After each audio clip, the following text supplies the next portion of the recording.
Bonjour. Bonjour tout le monde. Tout d'abord, j'aimerais offrir mes pensées aux 66 000 Canadiens qui ont perdu leur emploi dans le mois d'août. Ça s'ajoute à un autre 40 000 qui avaient perdu leur emploi le mois de juillet. Ça fait 100 000 personnes qui ont perdu leur emploi dans un été à cause de la crise d'emploi des libéraux. Évidemment, plusieurs parmi eux sont des jeunes. Des jeunes qui vivaient déjà l'enfer du marché immobilier des libéraux, après que les libéraux ont doublé le coût du logement. Ces gens-là avaient de la misère à payer leur loyer et à nourrir leur famille. Mais c'est des vraies personnes. C'est des papas qui sont retournés à leur maison pour dire à leurs enfants qu'il n'y a plus d'emploi et qu'ils vont probablement devoir vendre leur maison. C'est parmi les conséquences graves des décisions que M. Carney a prises depuis son arrivée au pouvoir. Il a promis qu'après 10 ans des libéraux que les choses allaient être différentes, mais en effet, les choses sont encore pires. Il a promis de créer des emplois, mais depuis son arrivée au pouvoir, il y a bien plus que 100 000 plus de gens qui ont perdu leur emploi. Il a promis qu'il allait réduire le coût de la vie, mais aujourd'hui, l'inflation alimentaire est plus élevée que ça a été quand M. Carney a pris le pouvoir. Encore, c'est pire le prix de nourriture aujourd'hui à cause de M. Carney qu'il y a 5 mois. Il a promis qu'il allait bâtir des choses. Vous souvenez-vous? Il allait bâtir très rapidement. Mais selon son agence immobilière, le gouvernement s'attend à ce que la construction de logements tombe de 13 % d'ici les prochaines 3 ans. Et il n'a même pas réussi à établir un bureau qui allait un jour fabriquer des maisons de haute technologie. Ça reste un rêve. Parlant des rêves, le Globe and Mail a annoncé aujourd'hui qu'il y a une liste de rêves. Pas une liste de projets, mais une liste de rêves. C'est des projets qui sont en train de possiblement considérer, donner à un bureau qui n'existe pas encore pour peut-être faire une décision pour que ces projets seraient peut-être bâtis un jour. C'est ça que M. Carney a accompli en termes de construction de projets. Il a dit qu'il allait contrôler les crimes, mais encore la criminalité est en hausse. On a vu des attaques hier épouvantables par quelqu'un qui était libéré encore sous caution à cause des lois des libéraux, que M. Carney a promis de changer, mais qui n'a pas changé, et les gens ont perdu la vie à cause de son inaction face aux lois libérales pro-criminelles. Il a promis qu'il allait dépenser moins, et on va aller investir plus. Mais gardons le fait, pas les promesses. Oublions les lettres qu'il a envoyées à ses ministres ou des promesses d'un jour d'avoir de l'austérité. Les dépenses ont augmenté de 8 % depuis son arrivée au pouvoir. Et selon les calculs des économistes, le déficit Carney va être 2 fois plus important que le déficit de Justin Trudeau. Pouvez-vous imaginer ça? Avoir un déficit 2 fois plus élevé que M. Trudeau, qui dépensait hors de contrôle. Et parlant de l'investissement, 63 milliards d'investissements a quitté le Canada pour aller aux autres pays depuis, ça c'est net, depuis l'arrivée au pouvoir de M. Carney. Il a promis qu'on allait avoir l'économie, la meilleure économie dans le G7. Maintenant, on a la pire croissance économique parmi ces 7 pays. Les pires prix immobiliers parmi le G7. Le pire endettement des familles parmi le G7 et le deuxième pire taux de chômage parmi le G7. Donc, il a promis d'être le meilleur, il est le pire. parmi le G7. Et c'est drôle qu'il continue de répéter la même promesse lorsqu'il est en train de briser ce promesse. Il a dit vouloir acheter Canada en même temps qu'il donne près d'1 milliard de dollars au gouvernement chinois pour produire des grands bateaux pour la Colombie-Britannique. En fait, il fait volte-face sur la question d'interdire des voitures à gaz.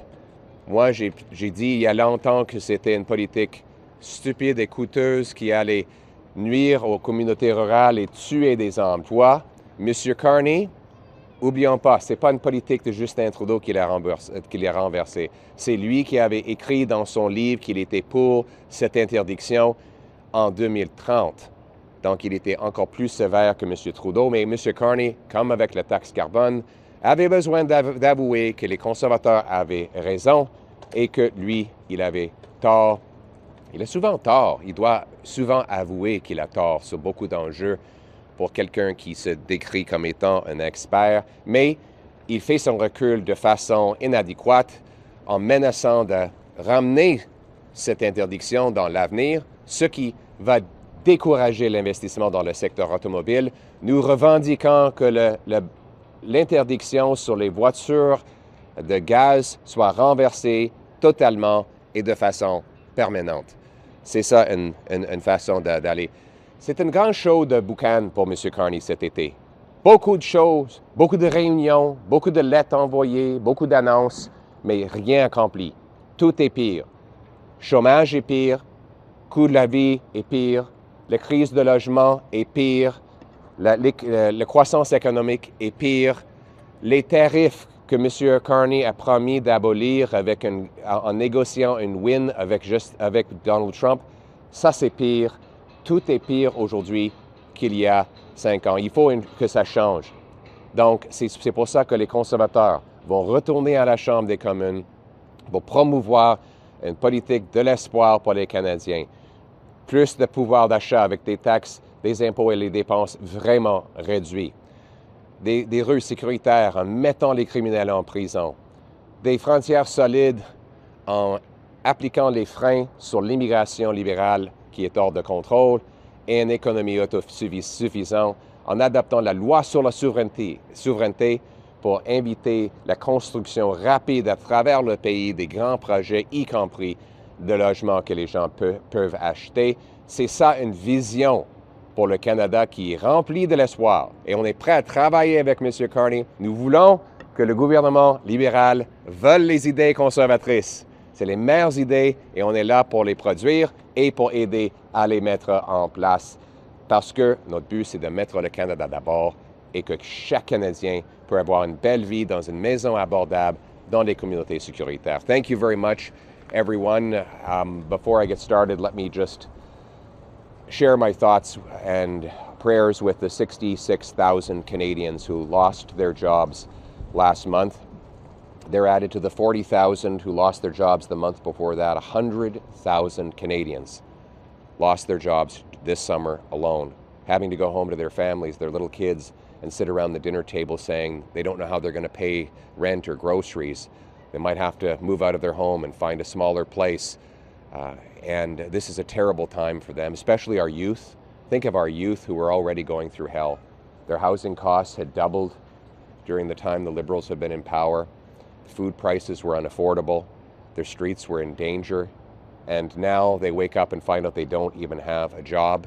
And to add insult to injury, while we lost 105,000 jobs over the summer, there's 106,000 temporary foreign workers filling those jobs.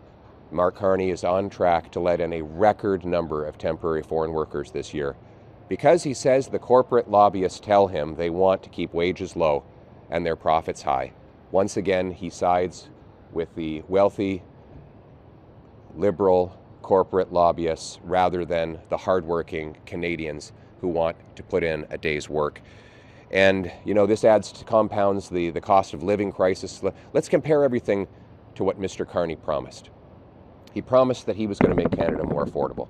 Yet food prices are now rising faster than they were when Mr. Carney took office. He promised that he was going to reverse liberal crime policies, and yet 5 months into his term, he's done absolutely nothing, and crime rages out of control. Just yesterday, another horrific attack, this time on First Nations people, by someone who is once again, out on bail because Mark Carney gave himself a summer off instead of reversing the liberal laws. He said he would build at a pace once thought unimaginable because we were in an existential crisis. What has he built? Let's start with housing. He says that one day he will set up an office, and this office is going to do things that will one day mean that houses get built. This office still doesn't exist after 5 months of his government, and it hasn't obviously built a single home. Meanwhile, the housing crisis worsens from just being too expensive to being impossible to build, with his own housing agency saying housing construction will be down by 13% over the next several years. And then the national projects we were promised. We're 5 months in. He has not approved a single national project. In fact, he doesn't even have a list of projects he's considering approving. Today, we got the Dream List published in the Globe and Mail. This is, to be clear, not a list of projects Mark Carney supports. It's a list of projects that he wants to potentially consider looking at, and potentially referring to an office that isn't even yet set up, that might one day decide to approve them, and that after that, they might one day begin construction. But so far, absolutely nothing is getting built. And then we have his promise that he would spend less and invest more. Well, spending is up 8%, with most of the new money going to bureaucracy and consultants, while investment is fleeing our country, with a record $63 billion of investment leaving Canada in the 5 months that Mark Carney has been Prime Minister, and our economy is cratering. In fact, after Mr. Carney promised we'd have the best economy in the G7, what do you know? The latest quarterly data, we have the lowest economic growth in the G7. That adds to the second highest unemployment in the G7, the worst housing costs in the G7, and the most household debt in the G7. Those are the results, not the rhetoric. He said today he was going to buy Canada, but in fact he's giving $1 billion loan to buy Chinese-made ships so that our workers don't get that work. He is doing exactly the opposite of what he says. And today he's flip-flopped. After being a passionate advocate for banning gas-powered vehicles, calling for them to be banned by 2030 in his book, Values, which, by the way, was much more aggressive than Trudeau's plan to ban them in 2035, he's finally admitted that the Conservatives were right, just like we were right on the carbon tax. But he's doing a clumsy retreat, saying that he's going to delay this mandate.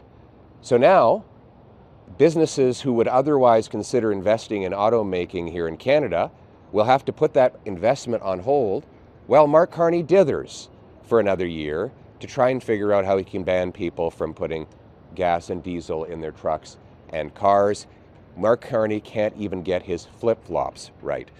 But this really has been, as I said yesterday, the Seinfeld summer for Mark Carney, a big show about nothing. You know, I think specifically about George Costanza. You remember George Costanza? He was a legend. George Costanza had this great episode where he had this fancy, high-paying job with a corner office, and he didn't do any work, like literally none, but he wanted to look busy. So he would storm up and down the hallways carrying file folders. He would leave the lights on in his car in front of the office building on the weekend, even though he wasn't there. He would yell into the phone, even though no one was on the other end of the line. And they kept paying him because he looked so busy. I have to admit, Mark Carney has looked really busy this summer. He's been flying off to Europe to sign declarations of intent that actually mean absolutely nothing. He's been holding roundtables with other politicians.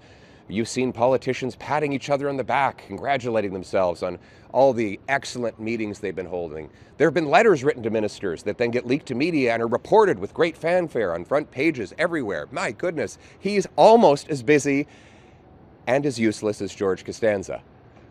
It has been a big show about nothing. Nothing is getting done under Mark Carney. Everything is getting worse. The American tariffs, which he promised to get rid of by negotiating a win, they're worse. Housing crisis, is worse. Food inflation is worse. Crime is worse. Unemployment is worse. Everything has been worse under Mark Carney. And we're offering him some help. Conservatives are willing to work with any member of any party to turn things around for this country. Our priorities for the fall session are stronger take-home pay with lower taxes and lower inflation, securing our borders by ending out-of-control liberal immigration, securing our streets by locking up violent criminals, and a self-reliant Canada by opening this country up for business with a National Sovereignty Act that will rapidly approve pipelines, mines, LNG plants, export terminals built by the private sector without tax dollars that make money rather than take money. That's how we will make our economy strong, self-reliant, and stand on its own 2 feet. And that is how we will make this a country again where anyone who wants a job can find one. They can get a home, affordable food, meat and potatoes on the table, and a safe neighborhood with a nice Canadian flag hanging from the front porch. That's what we're working for. Let's make it happen. Parliament is coming back in just a few days. What is going to be your strategy to go vis-a-vis Mark Carney? And do you think this honeymoon period with the Liberals is going to last? Well, my strategy is to focus on putting paychecks in Canadians' pockets, putting criminals in jail, slamming the brakes on liberal immigration, getting shovels in the ground, and getting our country back on its feet. And simply pointing out that with Mark Carney, it's been all show business and no real business. He's gotten absolutely nothing done this summer other than shuffle a lot of papers and hold a lot of meetings while Canadians lose their jobs, can't afford food, and are unable to buy homes. And we will be holding him accountable for that. But, you know, we're also going to not just oppose, but propose great ideas to solve these problems so that we can make this a country, once again, where hard work is possible, that it pays off, and everyone can have an affordable, safe future. You mentioned the list of projects. It includes the dream list. It includes a pipeline from Alberta to the Pacific, which you've been advocating. What do you make of that inclusion? Okay, so to be clear, what is this list? Is this the list of things he's going to build? Is this the list of that this office is reviewing? What is this list? It's a dream list. Like we can't even. So what he said and what he's leaked to the Globe is that somebody put together a list of projects that some people who are not in the government would like to see built, that one day Mark Carney's future office will examine and consider possibly deciding on. That's what we're dealing with here. So despite the blazing headlines about a list, what this is a dream list that does not exist anywhere in reality. Mr. Carney, on the question of a pipeline to the Pacific, of course I support it. If I'd been elected Prime Minister on April 28th, construction would be underway right now on that project. And if you question that, I'll tell you how. We already had an approved project to go from Hardisty, Alberta to Kitimat. The route, the pathway is already there. 80% of First Nations already endorsed the project. Why not get building? What's there to study? We already know that there's 2 billion people in Asia that want to buy that energy.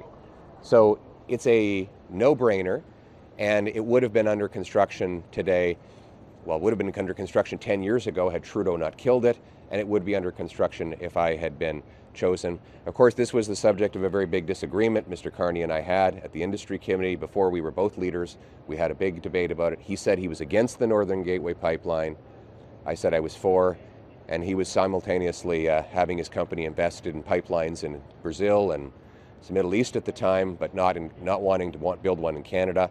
That's the difference. I want to build stuff here in this country. Mais il n'y a pas eu beaucoup de détails qui ont été donnés de la part de I'll be happy to come in. Il y a eu beaucoup d'idées, mais il n'y a pas eu beaucoup de détails qui ont été donnés de la part de Mark Carney sur la façon dont on veut se rendre plus dépendant de l'économie américaine. En même temps, il y a beaucoup de choses que le gouvernement promet de faire et qui vont durer longtemps. Ma question à vous, c'est quel message s'envoie sur l'état des négociations avec les États-Unis? Donc, vous avez dit qu'il n'y a pas eu beaucoup de détails sur le plan économique ou sur les négociations? Les deux. OK. M. Carney nous a dit qu'il fallait agir avec une rapidité sans précédent dans des élections. Mais ça fait 5 mois, il n'y a même pas un seul projet qu'il a identifié vouloir bâtir. Il n'y a aucun permis de construction pour un grand projet national. Ça fait presque un demi-an depuis qu'il est au pouvoir. Rien ne se produit, il n'y a aucun résultat.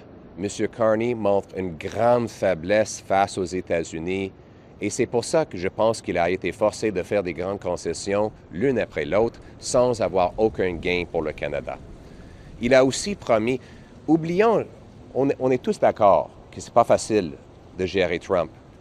C'est pour ça que j'ai jamais dit, c'est pas moi qui a fait la promesse, c'est lui qui a dit pouvoir gérer Trump, négocier une victoire, mettre des coûts élevés. C'était ses promesses, mais il a lui-même abrogé toutes ses promesses par rapport à Trump. Il a fait totalement volte-face et il montre une grande faiblesse. C'est pour ça que dans les 5 mois de Mark Carney, les tarifs américains ont doublé sur le Canada. Donc, on est dans une pire position qu'on était quand il est arrivé au pouvoir. Ça va durer longtemps. Les Canadiens doivent se serrer la ceinture, là. J'espère qu'on va pouvoir réussir. Et nous sommes là. Mon message pour M. Carney, on est là pour travailler avec vous afin d'obtenir le meilleur deal possible avec les Américains. Il faut mettre la partenariat à côté et mettre le Canada d'abord. This nice lady here. First Nations chiefs declared about an hour ago a First Nations-wide state of emergency for the toxic drug crisis, and they're proposing a new law that would hold criminally responsible people who sell drugs to community members where they end up dying because they're laced 15 years in prison. Would you support something like that? Yes, I would support that 100%. And I think it is appalling that this Liberal government has unleashed such a horrific drug crisis, not just on the general Canadian population, but it has hit First Nations people particularly hard. And it's really frustrating because all the chiefs that I have talked to have the common sense solution. They want to ban the drugs, lock up the drug dealers, and provide treatment and recovery services to their members.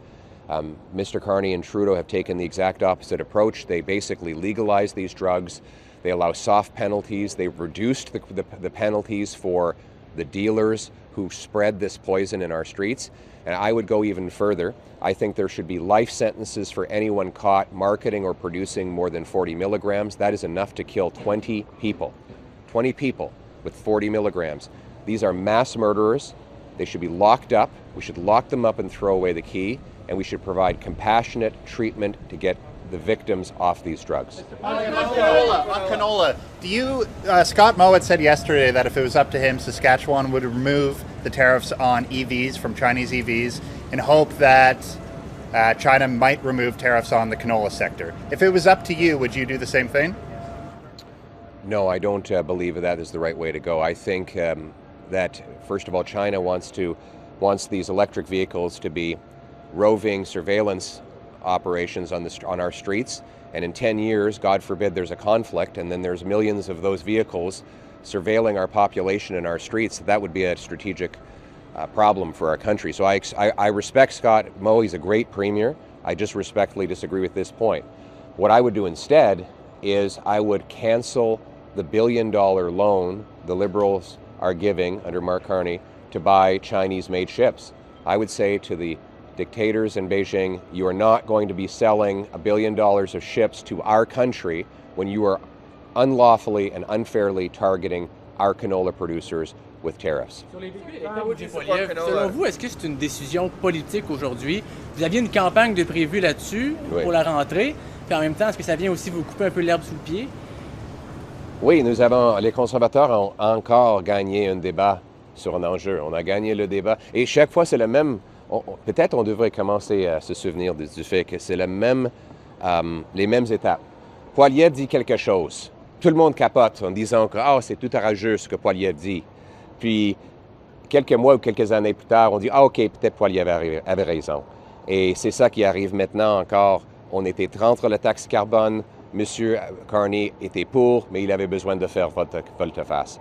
On a fait les mêmes arguments sur l'inflation, la criminalité, les drogues et maintenant l'immigration. Et les libéraux vont être forcés de faire volte-face plus tard. Donc, M. Carney était en train de perdre le débat sur l'interdiction des voitures de gaz. Et c'est pour ça qu'il a fait soudainement volte-face quelques jours avant le retour du Parlement. Mais à un moment donné, je pense que les Canadiens vont décider qu'ils veulent quelqu'un qui parle vrai dès le début. Merci. Mais vous voulez l'éliminer complètement, lui, il faut juste le suspendre. How do you think that Canada should lower emissions from transportation, if not through EVs or EV rebates? We should export our clean energy to the world. National Bank showed that if we exported our natural gas to supply India with half of its future electricity needs, it would displace 2.5 billion tons of greenhouse gases, which is equal to the 3 years of emissions of the entire Canadian economy. So my approach for Mr. Carney is very different. He believes in energy poverty. I believe in energy abundance. He believes in taxing energy. I believe in unleashing energy. He believes in raising costs. I believe in bringing them down. And that is a big debate we're going to have, and I believe that Canadians will choose wisely. How would you support canola producers in Canada if you're not going to ban the Well, Chinese EVs? as I said, we should punish the regime in Beijing by canceling the billion-dollar loan for the ships that the Liberals want to buy from China. And secondly, we are collecting tariffs from China. Some of those tariffs should be flowed back to the canola producers to help them with the price drop that has resulted from the Chinese tariffs. Les biocarburants dont M. Carney parle pour aider les agriculteurs du canola, c'est une bonne idée, ça? Mais il propose une nouvelle taxe carbone. Le taxe carbone de 17 sous qui va appliquer d'ici 2030. Et ça va nuire aux agriculteurs. Après tout, les agriculteurs utilisent beaucoup d'essence et diesel. Donc, mettons une nouvelle taxe sur le dos des consommateurs. C'est une mauvaise idée et c'est encore une promesse brisée de Mark Carney. What do you make of your ban in Quebec?